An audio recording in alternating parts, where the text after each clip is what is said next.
Mero takes more shots at Desus and sheds light on the end of the Desus and Mero podcast. Now, a lot of you might not know that Mero has spent a lot of time breaking down how the Bodega Boys ended, and he's been doing it on Reddit, but nobody seems to know this except if you're a hardcore Reddit guy like me. And here is some of the things he's been saying. I'm gonna get right into it. Victor's strategy, Victor is the manager of Desus and Mero, or was the manager of Desus and Mero, and I was always to bring Desus because he has no presence by design.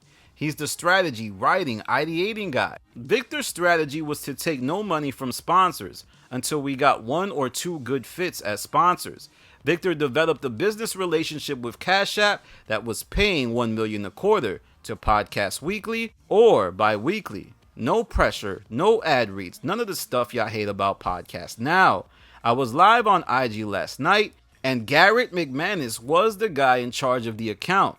He was in there co-signing. Vice was like $850,000 a year, so everyone was literally eating off the podcast more than Vice, but strategically making money digitally and maintaining visibility on TV was the plan. I don't know what Son was thinking. It was essentially passive income. And bro went completely radio silent on me. Victor, Hassan, everybody.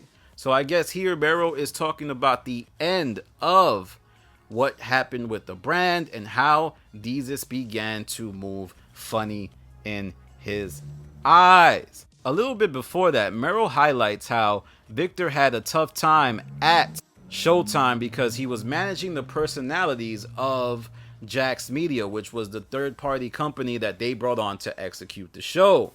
Victor asked the head of Jax Media in a Zoom meeting a question about the budget personnel. I'm wondering why so-and-so has to be there. We are traveling kinda heavy. The representative then proceeded to yell, like, don't you ever effing talk to me like that. Wild at a left field, and fam was unhinged.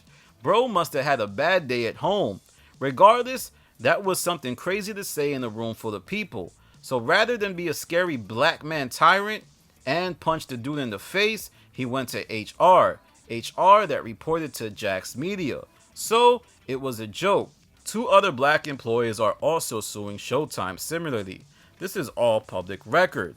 Now, I think what Mero is saying here is that Victor wasn't actually problematic. He just went through something with an exec, decided to go up the ladder to HR, who worked in conjunction with Jax Media and was not looking out for the employee's interest.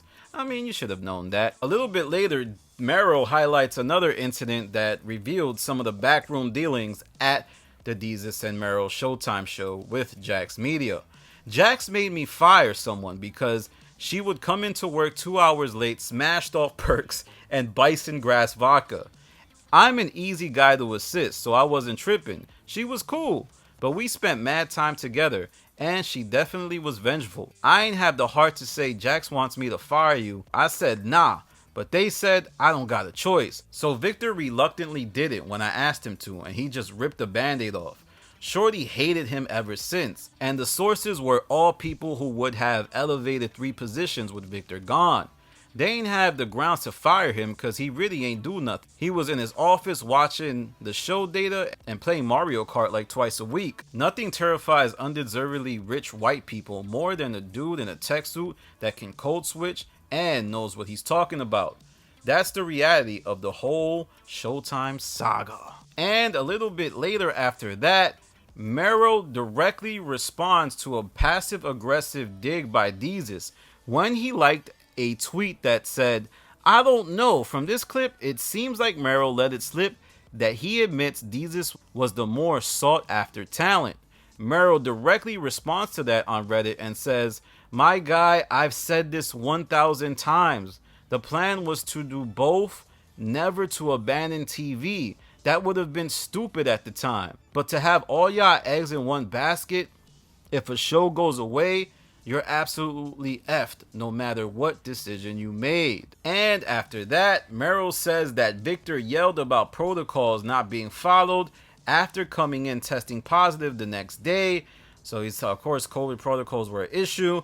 and a director and other staff were bringing in randoms at the time, and that's why he yelled at the execs. If you don't remember, there was a bunch of stories about Victor being some crazy tyrant, and then Mero finally talks about Victor getting banned, saying that they banned Victor from set because he said the show objectively wasn't performing and was going to be chopped after that season. Coincided exactly with the show going to once a week on some phase out motion by execs. And then Victor correctly stated to the heads of Jax that we didn't need $2 million worth of writers because we weren't using them, and some other Vice vibe alterations to the show. And homie must have not liked that because dudes got tribal and started coming for Victor at first. I was like, relax. But the more stuff I saw, I was like, oh nah, these MFs are crazy, and Showtime crazier for letting them cook.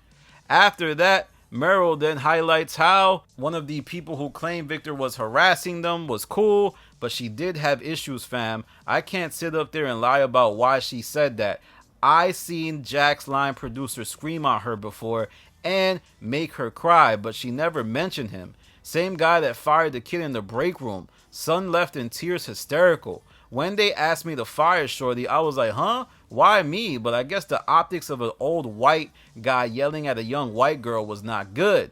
And these dudes didn't know how to be non-emotional. The head of the company cursed Victor out in a Zoom meeting and threatened to fight him. Then when Vic went to HR, the sources became the very people that I guess Vic confided in. So what you're seeing here is a bunch of issues happening at once. First, Mero and Desus are not getting along.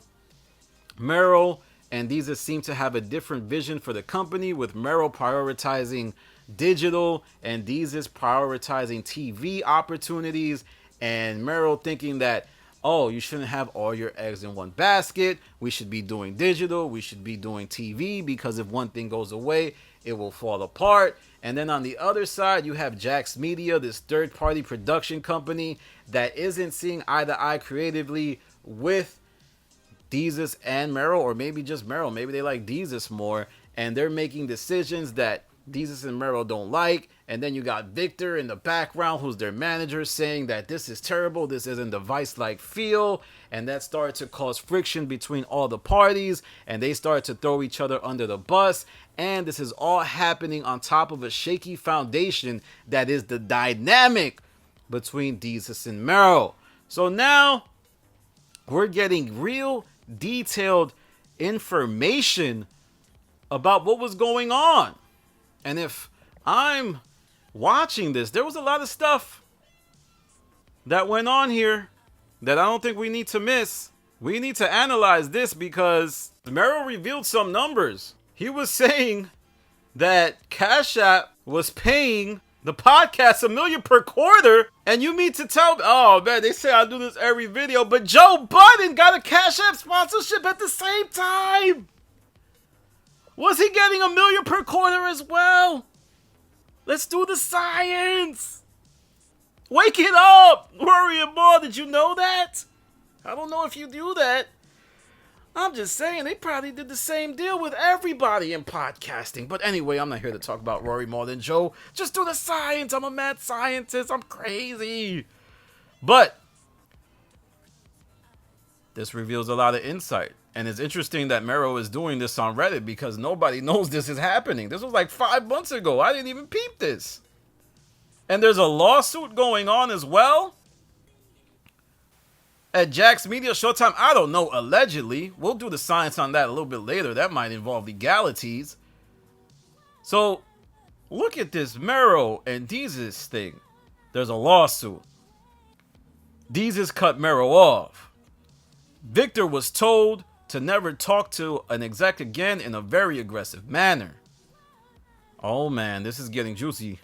And I think we need to do the science. Let me know what you think in the comments. Let me know about the tragic collapse of the Bodega Boys. Those guys never liked each other. They just got together like a band in the 90s to sell some podcast. Oh, man, I got to wrap it up. There's just too much science. All right, y'all. Follow me on Instagram to Stop TV. Follow me on Twitter to Stop TV. So goes the sad ballad of Desus and Mero. There will be much more revealed, though, so tap in with me, because Because you know I love me some Desus and Mero, the breakup. This is Danny from the stop.